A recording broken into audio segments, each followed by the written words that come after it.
Greetings, this is Mark Anderson for Kellogg Community College, and we are looking today at our last part of dealing with these phase shift problems. We're going to look at phase shifting non-sine and non-cosine graphs, and for my three examples that will end this session, I'm going to look at cotangent, I'm going to look at secant, and I'm going to look at tangent. So sorry, no cosecant graphs today, but I think this will kind of get us enough to get through. Alright, so starting off with cotangent. First thing we have to do is we're going to first of all tackle the amplitude. We'll tackle the amplitude, and then we will deal with omega, and then we'll deal with the phase shift. Now, to start off with cotangent, we have to think, what is the period of cotangent? Cotangent's period is going to be pi.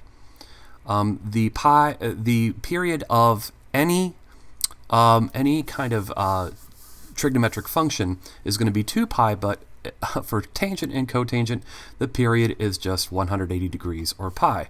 So I like to show 2 cycles of any graph. So we're going to go from pi to 2 pi here. And if you have a unit circle in front of you, you can check to see where all the asymptotes lie, or when is cotangent undefined. Cotangent is undefined at 0, cotangent is undefined at pi, and cotangent is undefined at 2 pi. Now the next thing you should do is you should find when is cotangent equal to 0. And cotangent is equal to 0 at pi over 2, and cotangent is equal to 0 at 3 pi over 2. Then what we should check to see is when is cotangent equal to 1. And cotangent is equal to 1 at pi over 4. And cotangent is also equal to 1 here at 5 pi over 4. So it's negative 1 at these locations here, because that would be 1 pi over 4, 3 pi over 4, 5 pi over 4, and this would then be 7 pi over 4. And the curve of cotangent would look like so. Alright, might be a little bit more dramatic, but according to what I just drew, that's going to be pretty representative. Now, I said that that's when cotangent was equal to 1, and this is when cotangent was equal to negative 1, but I'm not going to actually apply my amplitude right now, so 1/2 and negative 1/2. So the next thing I'm going to do is kind of work with my omega. My omega in this case is 2, so since I need to figure out what my new period is, the period formula is whatever your period is divided by omega, and in this case my omega is 2, so this is going to be my new period. So no longer is my graph going to go from pi and 2 pi, it's going to go from pi to now just, or pi over 2 to just pi. So this is my period, and now these are no longer cut into lengths of pi over 4. This is going to be now pi over 4, and this is going to be pi over 8. So that's 1 pi over 8, 2 pi over 8, 3 pi over 8, 4 pi over 8, 5 pi over 8, 6 pi over 8, which we can simplify into 3 pi over 4, and then 7 pi over 8, and then finally 8 pi over 8, which is pi. Now, all the asymptote lines are still in the same positions, like so. And we still have our 1/2 and 0 and negative 1/2, and our 1/2 and 0 and negative 1/2. And since I did plot my points like that, it does get a little on the messy side. But this actually allows me to do some pretty good investigations as to what my points are here, because I've got pi over 8 comma 1/2. I got my x-intercept right there, and I've got 3 pi over 8 comma negative 1/2, like so. And then I have an asymptote line, and then I have 5 pi over 8 comma 1/2, and then I have an x-intercept, and then I have 7 pi over 8 comma negative 1/2. And another asymptote line. Well, let's kind of deal with this. This is my phi. My phi is pi. So I have to now find my phase shift, and my phase shift is you taking your phi and dividing it by your omega. So phi divided by omega, in this case my phi is pi, and my omega in this case is going to be 2, so pi over 2. So since this is getting subtracted, this is going to be pi over 2 units to the right. And we can see that pi over 2 units shifting this whole thing from here to here, and shifting this from here to here, it's going to look exactly the same. Like, this is a situation where you got lucky that you don't need to redraw the picture, because this entire the shift was actually quite symmetrical onto itself, which is pretty awesome. So we're actually done drawing, but what we should do right now is do domain and range, and we'll talk about the domain, which has these exclusions at 0, pi over 2, and then pi. And then the next one would probably be 3 pi over 2, then 2 pi, then 5 pi over 2, then 3 pi. But if you kind of look at it this way, it's like 0 pi over 2, 1 pi over 2, 2 pi over 2, 3 pi over 2. So my domain is going to be x, that x cannot be some k pi over 2, where k is an integer. And that would be my domain. You could also put x as the element of real numbers, except for these exclusions. My range is going to be all real numbers, because we can have an infinitely high and infinitely low tangent value, or cotangent value, excuse me. All right, so let's now go to the second of these two problems, and this is going to ramp up a little bit, and I'm going to make you a sad promise that the motions of these next two graphs will not, in fact, look like themselves. So unfortunately, the shifts that we're going to deal with here are going to be a lot more tricky. I'm really put the screws onto you too, because my megas are going to be odd, and that's going to really push you, because in my class we're not going to use calculators here. We're going to literally just try to do the mappings of these based on the unit circles that you draw when you come to class. You don't get to bring your own unit circle in. You got to draw one from scratch from maybe a blank template I'll give you. But let's now worry about the test a little later, even though it is coming up soon. Let's talk about how do we graph a secant. How we graph a secant is we basically have to think about what is the period. The period of a secant, being not a cotangent or cotangent, is going to be 2 pi. So here's 2 pi, and here's going to be 4 pi, because I make you do 2 cycles. All right, so now we should check to see when is secant undefined. And we see that it is undefined at pi over 2, and also 3 pi over 2, which then kind of would then keep duplicating every 2 tick marks, or every pi over 2 space. So these are your asymptote lines. When is secant equal to 1? Secant's equal to 1 at 0. Secant's equal to 1 also then again at 2 pi. And when is secant equal to negative 1? That would be at pi, and then that would be at 3 pi. And I guess it would be back again positive at 4 pi because of the 0 pi, 2 pi, 4 pi connection. Secant is a group of smiles and frowns, as we talked about in class. And there is my secant drawings, like so. We should label our new amplitude, so we have a negative 1/2 and positive 1/2 instead of 1 and 1.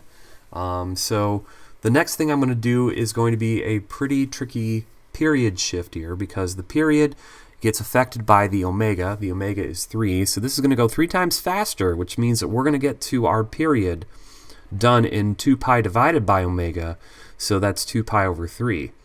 So now this is 2 pi over 3, comma 1/2. That right up there, 2 pi over 3, comma 1/2.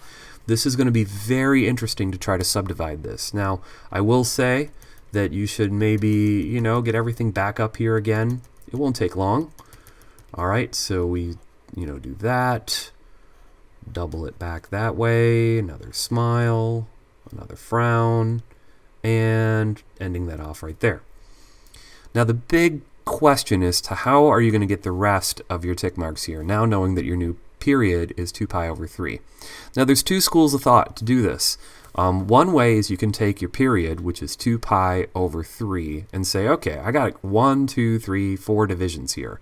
I got to chop this into fourths to get these 3 tick marks. So 2 2 pi thirds divided by 4 is the same as 2 pi thirds multiplied by 1/4. Remember, no calculators. And then if I do some simplification, this is a 1, this is a 2. This means that my gap size is going to be pi over 6. So this first tick mark is going to be the asymptote line of x equals pi over 6. Now, another way you could do this is you could go back to this x asymptote.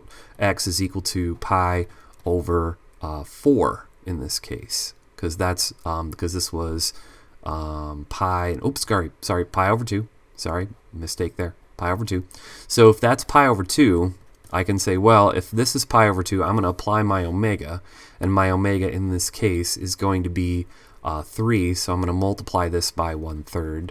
That would also give me pi over 6. So whether you want to deal with the period up here, or whether you want to deal with this the normal width size between the 0 and the first tick mark, you can apply your omega to that and get the same width. So this is pi over 6 as our width from here to here. So if this is pi over 6, then this is 2 pi over 6.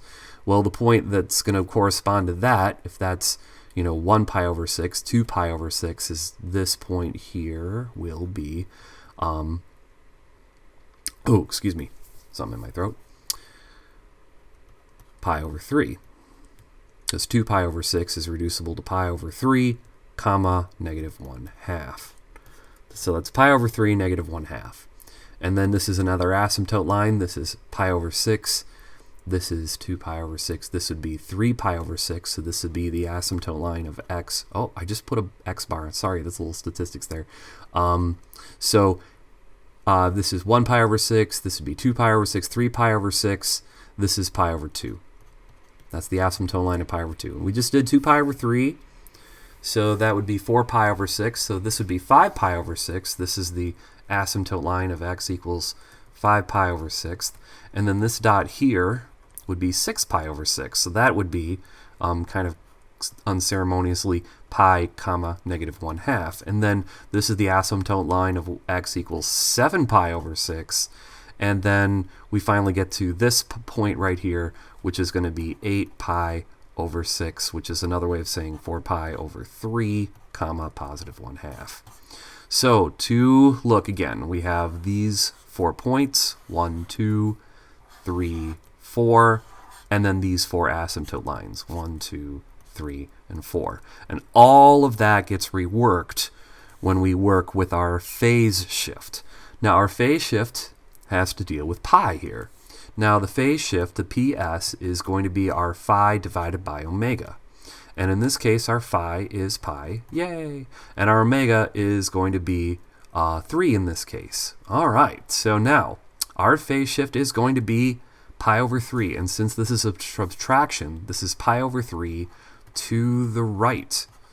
To the right. Pi over 3 to the right. That is going to be 2 tick marks according to my x-axis. So everything gets moved 2 tick marks to the right. So that little smile right there, that little half smile, I'm going to start with that and put that right here. Instead of on the y-axis, I'm going to put that right here. And that's going to go up. And that will also define where I start my our asymptote line. So I can actually, knowing what secant looks like, I mean, there's the other half of it, and then the other half would start from down here. And then we're going to put another piece up here. This is going to be a frown. Another piece up here. This is going to be a smile. And another piece here. That's going to be a frown, like so. All right, so now what I'm about to do is I'm about to label straight down the row here. I'm going to go from the origin. I'm going to go from left to right, and I'm going to label down points and asymptote lines. So we're going to start with the y-intercept, which is going to be 0, comma, negative 1/2. Then I get my first asymptote line, which is going to be x equals that pi over 6. Then I'm going to go to my next point, which is going to be at pi over 3, comma, positive 1/2. And if you're curious about that again, this is 0/6, 1/6, 2/6, or pi over 3. Then we get to another asymptote line, which is 1/6, 2/6, 3/6, and that is another way of saying pi over 2. Pi over 2, that's 3/6. That is another asymptote line. And then we go to 4/6, and 4/6 is a way of saying 2 pi over 3, our first period right there, at -1/2. And then we have 5/6 as our asymptote line, 5 pi over 6. And then we have 6/6, so we have pi, comma 1/2 right here. That's 1, 2, 3, 4, 5, 6/6. There's our pi, comma 1/2.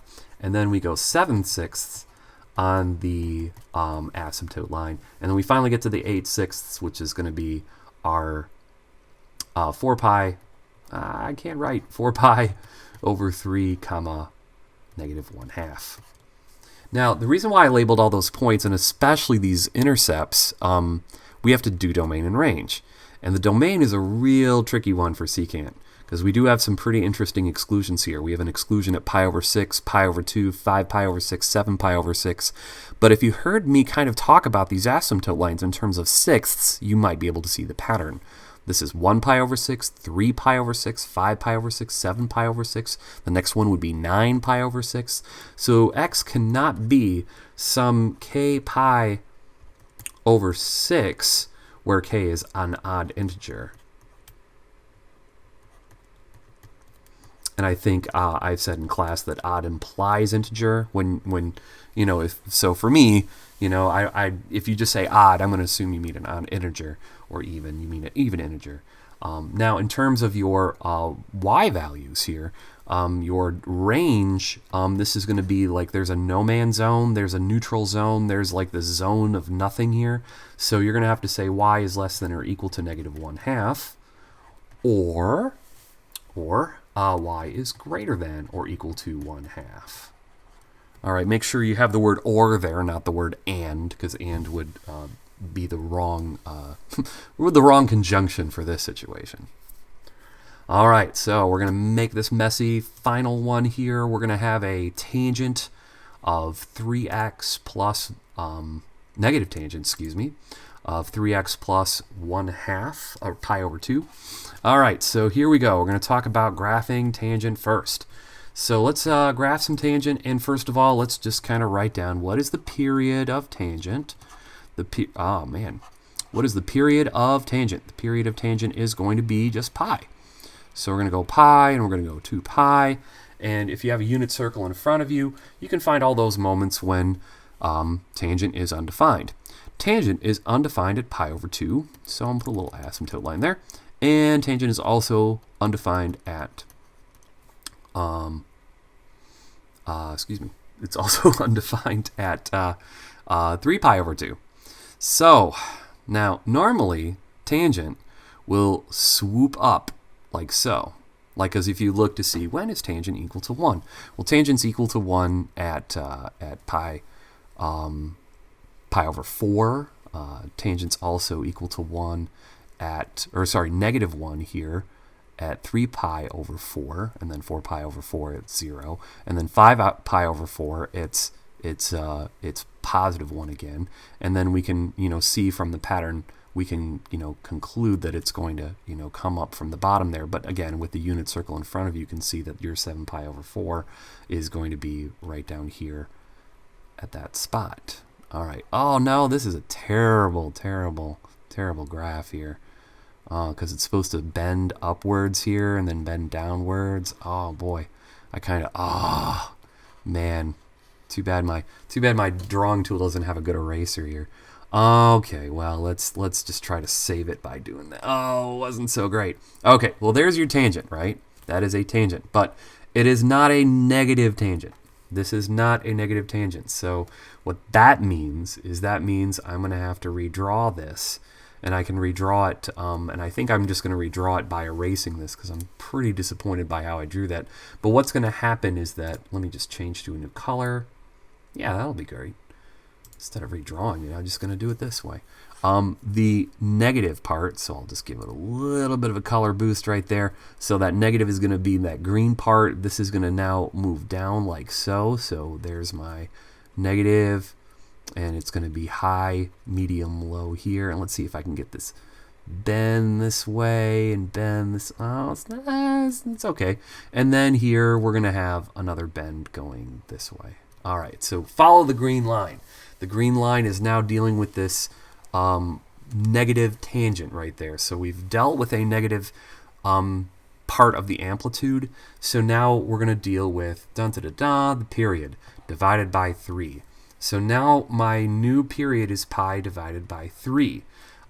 So you're probably figuring out, like, okay, I got to figure out now what is each interval going to be. And remember, you have no calculator. So one of two ways you can do this. You can take your period and say, okay, I got to divide this by 4 or multiply this by 1/4, because dividing by 4 and multiplying by 1/4 is equivalent. So this is going to be pi over 12. All right. Another way you can look at it is if you look back at your original span. If this was pi, then this would be pi over 2, and then this would be pi over 4. You can say, okay, my original span was pi over 4 in my original drawing. If I divide that by 3, which is like multiplying by 1/3, it gives me pi over 12. So, haha, it's the same either way, just like I showed in the previous problem, problem number 8. So if that's pi over 12, this would be 2 pi over 12, which is pi over 6. This would be 3 pi over 12, which is pi over 4. 4 pi over 12, which is pi over 3. 5 pi over 12.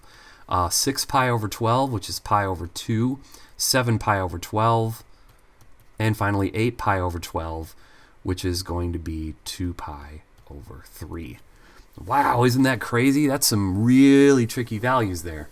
Now let's put in our asymptote lines, because we changed the period, but we didn't change really by changing the x values here, we didn't change anything at all about how this is going to be drawn. So here's your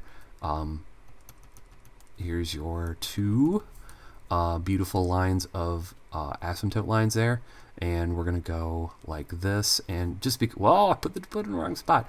I think because I want to see some difference here, let's change the color to red.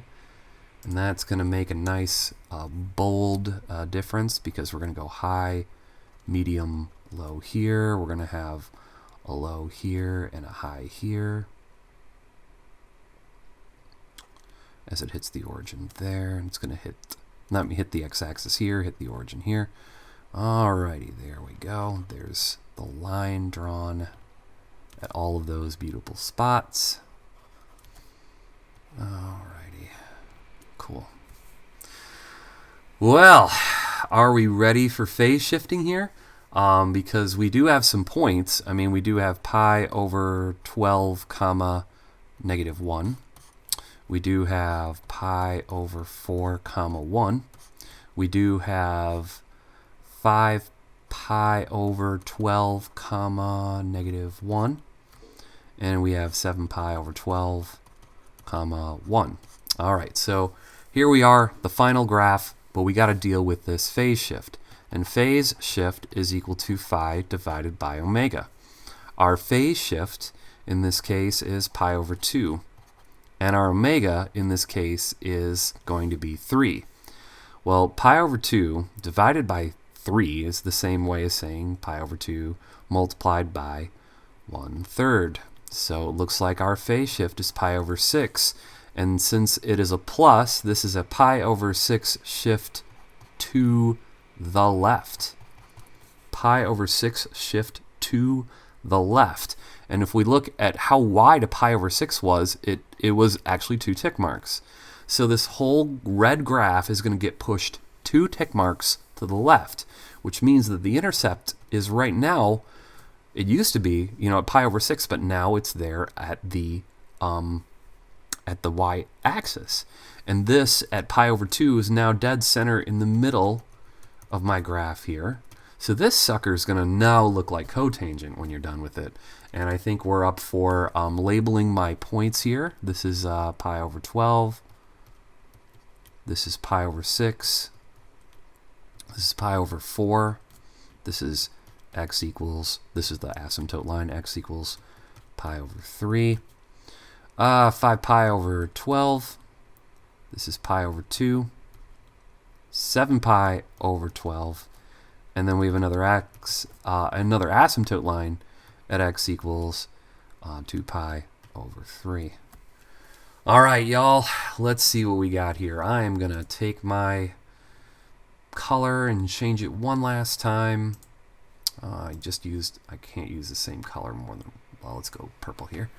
All right, so here's what happens. If everything got backed up 2 spaces, then now this is high, medium, low. Oh, I guess I picked Cheyenne, not purple there. All right, there we go.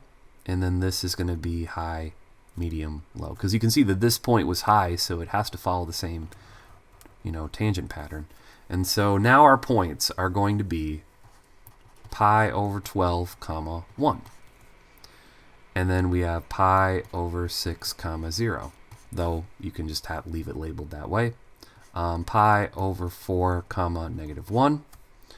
And then we have 5 pi over 12, comma 1. The x-intercept of pi over 2, comma 0. And finally, 7 pi over 12, comma negative 1. But we should really highlight these asymptote lines here and here, because what we're about to do is draw some domain and range. The domain of this problem is going to be x is going to be real, except x cannot be pi over 3, 2 pi over 3. You have the idea of what the pattern is going to be? Maybe pi, and then 4 pi over 3, 5 pi over 3, and then 2 pi. So it's basically 1 pi over 3, 2 pi over 3, 3 pi over 3, 4 pi over 3, or k pi over 3, where k is an integer. Like that. And my range, oh boy, can we end this problem on a nice note? The range is real, yay, because we have an infinite height and an infinite depth of this problem. So, well, you made it. These are 3 problems here, taking you through the end of dealing with phase shifting of non-sine and non-cosine graphs. Thank you for watching.